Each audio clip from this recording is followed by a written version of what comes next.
بسم اللہ الرحمن الرحیم۔ تمام تعریفیں اللہ رب العزت کی بابرکت ذات پر، اور بے شمار درود و سلام ہمارے نبی محمد مصطفیٰ صلی اللہ علیہ وآلہ وسلم، ان کی ازواج مطہرات، ان کی آل اور صحابہ کرام پر۔ السلام علیکم ورحمۃ اللہ وبرکاتہ۔ میرے ساتھیوں، اللہ تعالیٰ کی ذات بہت مہربان ہے اور وہ اپنے بندوں کی تمام پریشانیوں کو دور بھی کرتا ہے، بشرط کہ بندہ دل کی گہرائی سے اس سے اپنی حاجت بیان کرے۔ چونکہ ہمارا دن شروع ہوتا ہے نماز فجر سے، تو دن کے آغاز میں آج میں آپ کو بتانے جا رہی ہوں ایسا مبارک کلمہ کہ امام علی کرم اللہ وجہہ کے بیان کے مطابق خود اپنی آنکھوں سے معجزہ دیکھیں گے جب آپ یہ کلمہ پڑھیں گے۔ تو اس ویڈیو کو مکمل دیکھیے گا اور ثواب کی نیت سے لائک اور شیئر کرتے ہی سبسکرائب کر دیں ہمارے چینل سید دین کارنر کو، بیل آئیکن کو دبائیے اور نوٹیفیکیشن پر کلک کر دیں۔ میرے ساتھیوں، جب حضرت نوح علیہ السلام پر مشکل وقت آیا تو اللہ تعالیٰ نے فرمایا کہ تمام جہانوں پر سلامتی ہو، حکم ہو اے نوح علیہ السلام ہماری طرف سے سلامتی اور برکتوں کے ساتھ اتر جاؤ۔ جب زمین پانی اگل رہی تھی، جب آسمان سے موسلا دھار بارش جاری تھی، اس طوفانی دھارے میں پہاڑوں کی سب چوٹیاں پانی میں ڈوب چکی تھی، تو حضرت نوح علیہ السلام کی کشتی ان موجوں پر سلامت تھی۔ دراصل یہ اللہ تعالیٰ کا وہ پیغام تھا جو لفظ سلامتی کے ناطے سے نوح علیہ السلام کو پہنچا تھا۔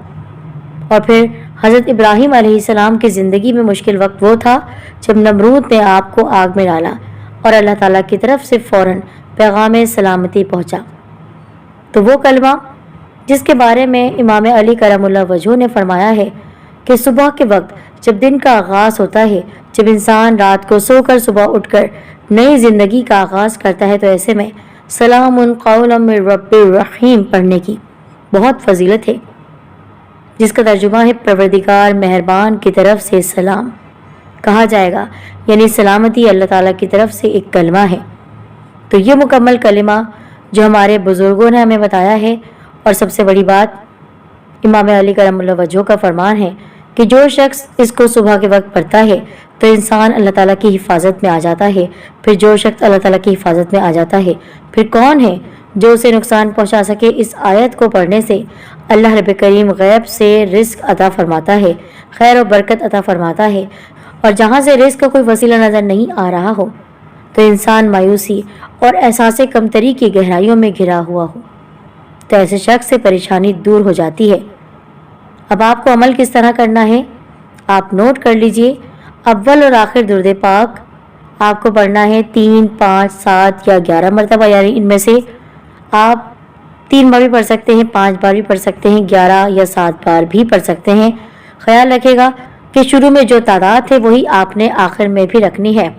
بالفرض آپ نے 3 بار درود پاک پڑھا یا 11 بار آپ نے درود پاک پڑھا، تو پھر آپ نے یہ قرآنی دعا پڑھنی ہے، سلام قولا من رب الرحیم، سلام قولا من رب الرحیم۔ یہ قرآنی آیت ہے، آپ سب جانتے ہیں۔ پھر دل ہی دل میں دعا مانگے اور پوری زندگی اس عمل کا معمول بنا لیں۔ یہ عمل آپ کئی دن جاری رکھیں۔ اس عمل کے کرنے سے انشاءاللہ العزیز اللہ تعالیٰ آپ کی ہر حاجت کو پوری فرما دے گا۔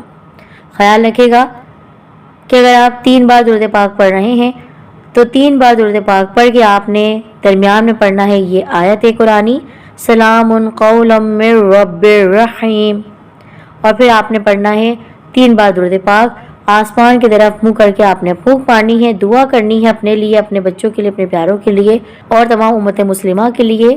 اور اس عمل کی اجازت عام ہے، آپ ضرور کیجئے، ہر ایک تک شیئر بھی کیجئے۔ جزاک اللہ خیر۔